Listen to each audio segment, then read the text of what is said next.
እያለችው ነው አይቼው ለመከራ የተፈጠሩት ሁለት እህታማቾች አሁንም ቢሆን በሄለን ቤት እየተሰቃዩ ነው። መሰረት በሌላ በኩል ኑንያት ደግሞ ተመርዘሻል በሚል በተልካሻ ምክንያት ራሷን እስከምጠላ ድረስ ቀሊት ማንባቷን አላቆመችም። ሌላው ኤልሻዳይ ናት። ኤልሻዳይ ወይ ከትምህርቱ አልሆነች ወይ ከቤተሰቦቿ ገንዘብ ማባከን አልተቆጠበች። ታዱ ሁሉንም የህይወት ተሞክሮዋ ልታስረዳት ብትሞክርም ግን ደግሞ መረዳት ያልፈለገችው ነገር አለ። አንቺ ቤተሰቦችሽ ምንም ስለሌላቸውና ገንዘብ ስለሌለሽ ራስሽን ኮርምት አድርገሽ መኖር ነው የምትፈልጊው። እኔ ደግሞ የቤተሰቦች ንብረትና ሀብት ቢዝቁት አያልቅም የሚል መልስ ነበር የሰጠቻት። ግን ደግሞ እንድትማር እድሉን ላመቻችላት ፈልጋ ነበረ። ከዳኔ ጋር ያላትን ግንኙነት እንዲሁም ጆሲ ከሷ ምን እንደሚፈልግ ጠንቅቃ ታውቃለች። ዳኔንና ጆሲን ከማጣላት ውጭ ሌላ ምንም ያተረፈችው ነገር የለም። ዳኔን ጆሲን እንዲከታተልላትና ከሷ እንዳረቃት ጠይቀው ነበረ። ዳኔ ግን በጓደኛሞች መካከል ብዙ ነገር ሊፈጠር ጸብ ሊፈጠር ይችላል፣ ግን ደግሞ በአንቺ ምክንያት ነው የተጣላኝና አንድ ቀን እውነቱን ሲደርስበት ይታረቀኛል። አሁን ግን ከፊቴ ጥፊልኝ የሚል መልስ ነበር የሰጣት። ኤልሻዳይ ይሄ መልስ ስላላሳመናት ገንዘብ ሲያስፈልግህ ደውልልኝ ብላ ትታው ሄዳለች። ኑንያትና ሰላም ጤና ይስጥልኝ። ውድና የተከበራችሁ የቻናል ተከታታዮች እንኳን ደህና መጣችሁ። ቪዲዮን ላይክ፣ ሼር፣ ሰብስክራይብ በማድረግ ጀምሩት። ስለምትከታተሉኝ ከልብ አመሰግናለሁ። ናሆም የሄለንን ሁሉንም ሴራዋን ያውቁባታል። ታዲያ ሄለን ናሆምን ባየች ቁጥር መሳቀቋና መደንገጧ አልቀረም። በተለይ ደግሞ የቶማስ ልጅ ድንገት ተነስቶ ሲመጣ ነገሮች በሙሉ ዝብርቅርቅ ብለውባታል። ታዱን እሷ ቀኝ እጇ ማድረግ ፈልጋ ነበር። አሁንም ስራውን ልታስቀጥራት ኤልሻዳይን ታዱን በጣም ስለሚፈልጋት ደውይላትና እንደምትፈልጊያት ነግረሻት ወደ ቤት እንድትመጣ አድርጊያት ብላት ነበር። ታዱም የሄለን ቀኝ እጅ መሆን እንደማትፈልግ ግልጽ ነው። ምክንያቱም መሰረት ምርጥ ጓደኛዋ እንደሆነችና መሰረት ላይ ያደረገችውን ነገር በሙሉ መሰረት ስላስረዳቻት፣ በእርግጥ ያን ነገር ሁሉ ከተረዳች በኋላ የሄለን አይደለም ቀኝ እጇ መሆን ምንም መሆን አልፈልግም፣ ሲጀመር አይኗንም ማየት አልፈልግም እያለች ነበር። ኑንያት ያለችበትን ችግር ማንም ሰው ሊያውቅላት አልቻለም። ሁሉም ሰው ምን ሆነች ነው ሲሏት ምንም እንዳልሆነች ብቻ ነው የምትናገረው። ግን ደግሞ ውስጧ ያለው ነገር በጣም ከባድ ነው። ተመርዘሻል የሚል ተልካሻ ምክንያት ሰጥታታለች ሄለን ይሄን ስታደርጋት እሷን ለማሰርና መሰረትን ለመበቀል እንደሆነ ግልጽ ቢሆንም ኑንያት በማታውቀው ነገር እየተቀጣች ነው። ከማሳገቷ ይልቅ ደግሞ አሁን ተመርዘሻል በሚል የውሸት ታሪክ እየፈጠረች አሁንም ቢሆን ከሷ ላይ መውረድ አልቻለችም። ታዲያ ጥሩ ሰው ለመምሰል አሁንም ቀጥላበታለች። በተለይ አይን አለምን በጣም ጥሩ ሰው መስላ ነው የምትቀርባት። አይን አለምም የሄለንን መልካምነት ነው የሚታያት። ማንም ሰው እሷን መጥፎ ሰው ናት ብሎ መገመትም አይችልም። ቶማስ ከቤቱ የጠፋበት አንድ ትልቅ ምክንያት አለ። መሰረት ሁሉንም ነገር እንዳወቀች ከነቃች በኋላ ለቶማስ እያንዳንዱ ነገር ማስረዳት እንዳለባትና ስለ ሄለን ሁሉንም ነገር መናገር እንዳለባት ያወስናለች። ታዲያ ይሄንን ያደረገችው ህይወቷ እንኳን ቢያልፍ የሄለን ማንነት ተጋልጦ ሁሉም ሰው ማወቅ አለበት ብላ ስላሰበች ነበረ። መሰረት አሁንም ቢሆን እሷ ትገለኛለች፣ ካወቀች ሁሉንም ነገር ሚስጥሬን አውቀዋለች፣ ሚሞሪ ካርዱን ከኔ ሰርቃ እሷ እጅ ነው ያለው እና ካስቀመጠችበት ሲጠፋት ካላገኘችው በቃ ያልቅልኛል ብላ ስትፈራ ነበረ። እንዳለችውም ሚሞሪ ካርዱን አግኝተዋለች። ሄለን ሁሉንም ነገር አግኝታ አይታለች፣ ሰምታለች። ስለዚህ መሰረት ምንም እንዳላስታወሰች በፊትም ጥርጣሬ ነበራት። አሁን ግን ሙሉ ለሙሉ ህልሟ ተፈቶላታል። ምክንያቱም ቀንደኛ ጠላቴ መሰረት ናት። ጉያ ስር ተቀምጣ ታጠቀኛለች ብላ የምትፈራው እሷን ብቻ ነው። እሷን መከታተል አላቆመችም። ግን መሰረትም ቢሆን ጠንቃቃ በጠንቀቅነት እየሰራች ነበር። አሁን ነገሩ በሙሉ ተበላሽቶባታል። ታዲያ ይሄን ነገር ለቶማስ ማሳወቋ ትክክል ነበር። ቶማስ ስልኩን ጥሎ ወዴት እንደጠፋ አልታወቀም። ናሆም ቶማስን ሲደውል አለማገኘቱና ስልኩን ሌላ ሰው እንደያዘው ካወቀ በኋላ በእርግጥ ይቺ ሴትዮ ለሱም እንደማትመለስ ገብቶታል። ናሆም ስለ ሄለን ሁሉንም ነገር ያውቃል። ሌላኛው ደግሞ አዶናይ ነው። አዶናይና መኮ የሆነ ያወሩት ነገር አለ። ያወሩትም ስለ ሄለን ነበር። መኮ ሁሉንም ነገር ደርሶበታል። አገር ቤት ሄዶ ከመጣ በኋላ አንዳንድ ነገሮች ግራ አጋብተውታል። ሄለን አገር ቤት ሂዳ ልጆች እንደምታሳድግና እንደምትረዳ አውርታ ነበረ። ታዲያ ያወራቻቸው ሰዎች ሚስጥር እንዲጠብቁም አስጠንቀቃቸው ነበር። ግን ደግሞ መኮ ይሄን ነገር ደርሶበታል። ሄለን የተባለችው ግለሰብ ብዙ ህጻናትን ይዛ እንደምታሳድግና ብዙ ነገር እንደምታደርግ ከሰማ በኋላ መኮ ግራ ቢገባው እትዬ ይህን ነገር ታደርጋለች ወይ ብሎ ለአዶናይ ጠይቆት ነበር። አዶናይም በሰዓቱ ግራ የመጋባት ስሜት ነበረው። ምክንያቱም ሄለን ከዚህ በፊት በተደጋጋሚ ተደብቃ ስልክ ስታወራና እንዲሁም ደግሞ ኑንያት የጠፋች ለት በቴክስት እንዲሁም ደግሞ በዚህ እያለች የሆነ ስሜት እንደተዘበረቀረቀበት ልብ ብሎ አይቷት ነበር። በሰዓቱ እሱን ቁጭ ብሎ ስለነበረ ሄለንን ልብ ብሎ አይቷታል። ታዲያ ሄለንም እሷን ስትልካት አንደኛ ነገር ገንዘብ ስጪ ስትላት ከሱቁ ጋር እንደተነጋገሩና የምታመጣውን እቃ በሙሉ ፌስታል ውስጥ አድርጎ እየጠበቃት እንዲሆን ተናግራለች። ይህ ነገር ጥያቄ ፈጥሮበት ነበር።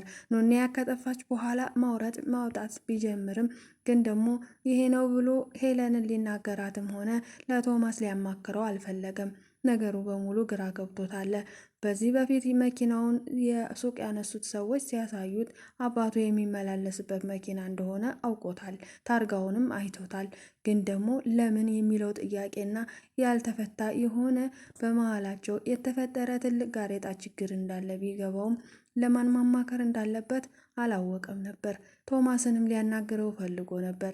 ግን ደግሞ ሚስቱን ማማት የሆነበት መሰለውና አይ ስለ ሄለን ለቶማስ እንዴት ብዬ ነው የምነግረው የሚለውን ነገር ስላሰበ ሁሉንም ነገር በቃ ጋሼ ሁሉንም ነገር ትቼዋለሁ፣ እኔ ተሳስቻለሁ ብሎ ራሱን ለማረም ሞክሯል። ቶማስም አይዞክ፣ አሁን ያለህበት ስሜት በጣም ይገባኛል። አባትህን ያውቃኸው በቅርቡ ነው። ነገሮች በሙሉ ተወዛግበዋል። እንኳን ላንተ ለእኔም ግልጽ ያልሆነ ብዙ ነገር አለ። ብቻ የአባትህን ደም ለማውጣት እኔም ቀሌት እየለፋሁ ነው እና ሴት እንደሆነች ገዳይዋም ደርሼበታለሁ። የታገተበትንም አካባቢ አውቄዋለሁ እና በቅርቡ ሁሉንም እናየዋለን ብሎ አስረድቷት ነበር። አዶናይም በዚህ ነገር ተስማምቶ እሺ ጋሼ አምናሃለሁ፣ ሁሉም ነገር በጊዜ ይሆናል ብሎ ሊነግረው የፈለገውን ነገር ሳይነግረው በዚሁ ነበር ነገሩ የተቋረጠው።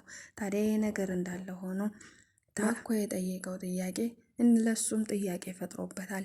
መኮ እትዬ ልጆች ያሳድጋሉ ወይ ብሎ ነበር ለአዶናይ የጠየቀው። አዶናይም ማለት አልገባኝም ነበር ያለው። ነገሩ በሙሉ ድብልቅልቅ አለበት። ምክንያቱም አባቱ የተገደለበት ምክንያት ልጆቹ እንደሆኑ ያውቃል። በሰዓቱ አባቱ ሊገደል ያልሆነበት ምክንያት ልጆቹን ደብቆ ስለያዘና የአዶናይ አባት ልጆቹን አላሳይሽም፣ ላንቺም አሳልፌ አልሰጣቸውም፣ አንቺ አረመኔ ሴት እንደሆንሽ አውቃለሁ ብሎ ስለታገላት በዛ ምክንያት ነው ሄለን የገደለችው። ታዲያ ይህን ጭምጭምታ ስለሰማ አዶናይ ነገሩ በሙሉ ተዘበራረቀበት። የምን ልጅ ነው የምታወራው? እትዬ ልጅ እንደምታሳድግ አላውቅም፣ ሲጀመር ነጋዴ እንደሆነች ነው የማውቀው ብሎ ነበር የነገረው። መኮም የማይጠየቅ ጥያቄ ነው የጠየቅኩት፣ በጣም ይቅር በለኝ። እኔም እኮ ግራ ቢገባኝ ነው አንተን የጠየቅኩህ እንጂ እሷ ስለ ልጅም ሆነ ስለምንም ስታወራ ሰምቼም አላቅ። ቤት ውስጥ የሚወራው ስለ ንግድ ብቻ ነው። ለዛም ነው የጠየቅኩህ። በጣም ይቅርታ አዶናይ ብሎ መኮም ይቅርታ ጠይቋል። አዶናይም ነገሩ በሙሉ ስለተወሳሰበበትና ከዚህ በፊት በልጆች ጉዳይ ሲወራ ስላሰማ በአባቱ ዙሪያ ላይ የአባቱ ገዳይም ሴት እንደሆነች ስላወቀ አይ ይሄ ነገር ለእኔ ትልቅ መረጃ ይዞ ይመጣል የሚል ነገር ነበር እና ቤት ውስጥ ማውራት አንችልም እና ወደ ውጭ ወጥተን አብረን ማውራት ያለብንን ነገር ሁሉንም እናወራለን ብሎ መኮም ድንገት ግራ ቢገባው ለምንድን ነው እዚህ ማናወራው? ምንድን ነው ማንም ሰው እኮ የለም ሲለው አይ እዚህ ማውራት የለብንም እዛ ማውራት እንችላለን ውጭ ላይ ብሎ ይዞት ሄዷል። ሁሉንም ነገር ሳስረዳውና ከነገረው በኋላ አዶናይ ከዛ አንድ የተረዳው ነገር አለ። ታዲያ ሄለንን ስለተጠራጠራትና የአባቴ ገዳይ ናት ብሎ ስላሰበ መኝታ ቤቷ ውስጥ ያስቀመጠው የሪከርድ ማድረጊያ ድምፅዋን እንዲቀዳ አድርጎ ከአልጋው ጀርባ ደብቆታል። እትዬ ይሄን ነገር ሳደርግብሽ በጣም አዝናለሁ። ትክክል ሊሆን ትክክል አልሆን አላውቅም፣ ግን እውነቱን ማውቀው በቅርቡ ይሆናል እያላት ነበረ። ሄለንም አሁንም ከቴዲ ጋር ያላትን ግንኙነት አጥብቃለች። ቴዲ ግን ሁሉንም ችግር ራስሽ ተወጪው፣ ከዚህ በኋላ ከስራ ውጭ ሌላ ምንም የሚያገባኝ ነገር የለም፣ እናም እባክሽን በስራ ሰዓት ብቻ ስልኬ ላይ ደውይ፣ ከስራ ውጭ እኔ ጋር ደውይ ብሎ አስጠንቅቆታል። ሄለን ግን ግራ ቢገባትና ቶማስ መጥፋቱን ስታውቅ ቶማስ መሰረት ሁሉንም ነገር እንደነገረችው ስለጠረጠረች አሁን ላይ ተዋርደናል፣ የሆነ የተፈጠረ ችግር አለ፣ ስለዚህ የሆነ መፍትሄ መፈለግ አለብን ብላ ነበረ። ግን አይመለከተኝም፣ የፈለግሽውን ማድረግ መብትሽ ነው፣ ይሄ ያንቺ ህይወት እንጂ የግል ህይወትሽ እንጂ እኔን የሚመለከት ነገር አይደለም ብሎ አስጠንቅቆ ነግሯታል። ሄለንም ግራ ሲገባት አንተ ልጅ ግን ምን እያሰብክ ነው? ቶማስ እኮ ስላለው ጉዳይ አውቋል፣ መሰረት ሳትነግረው አትቀርም እያልኩ ነው ነበር ያለችው። በሌላ በኩል መሰረትን በድብቅ የምታወራው ልጅ ቴዲ ነው። በድምፁ እንደተረዳ ነው ከሆነ ቴዲ በተደጋጋሚ መሰረት ጋር ይደውልላታል። በቴክስት ነው ትውውቃቸው። ታዲያ እሷም እሱን ክንፍ ብላ አፍቅረዋለች። እሱም በጣም ያፈቀራት ይመስላል። በእርግጥ እሱን ያፈቅራታል ብሎ መገመት ያስጠራጥራል። ምክንያቱም ሄለንንም መጠቀሚያ ወይም ደግሞ ሄለንን መበቀያም ሊሆን ይችላል። ሄለን በፊት ፍቅረኛው ስትሆን ሀብታም ፈልጋ ቶማስን እንዳገባችው ከዚህ በፊት ነግሯታል። ታዲያ መሰረትን እንዴት ብሎ ሊያፈቅራት ቻለ? ይህ ግልጽ ያልሆነ ጉዳይ ነው። እናም መሰረት ከዚህ በኋላ በስልክና በቴክስት እያወራን ማንነትህንና ምንነትህን ሳላውቅ መቆየቱ ከብዶኛል፣ ካላገኘውክና ተገናኝተን ካልተዋወቅን ብለዋለች። እሱም አንድ ነገር ቃል ገቢልኝ ብሎ ካስገባት በኋላ እንዲገናኙና እንዲተዋወቁ ፈቅዷል። ታዲያ በተቀጣጠሩበት ሰዓት ነበር ሄለን ድንገት መታ ለቶማስ ምን አባሽ ነው ያልሽው እያለች እያስፈራራቻት የነበረው። በሰዓቱ ናሆም ባይኖርና እዛ ቤት ውስጥ እየተፈጠረ የነበረውን ነገር ቶሎ ብሎ ለማወቅ ባይፈልግ ኖሮ መሰረት አልቆላት ነበር። ዛሬ የተናገርሽውን ነገር ካልነገርሽኝ ከዚህ ክፍል በሰላም አትወጭም እያለች እያስፈራራቻት ነበር። በዛ መሀል መሰረትም ተጨንቃ ነፍስ ውጪ ነፍስ ግቢ በምትልበት ሰዓት ናሆም በሩን ከፍቶ ሲገባ ሄለንና መሰረት ተፋጠው ነበረ። ታዲያ ናሆምም ግራ ቢገባው ምን እየተፈጠረ ነው? መጣው ብለሽ እኮ ትተሽኝ ጠፋሽ፣ ምንድን ነው ችግሩ ብሎ ሲጠይቃት እሷም መሰረትን ቶማስ መቼ እንደወጣ እየጠየኳት እንደሆነ ብላ ተናግራለች።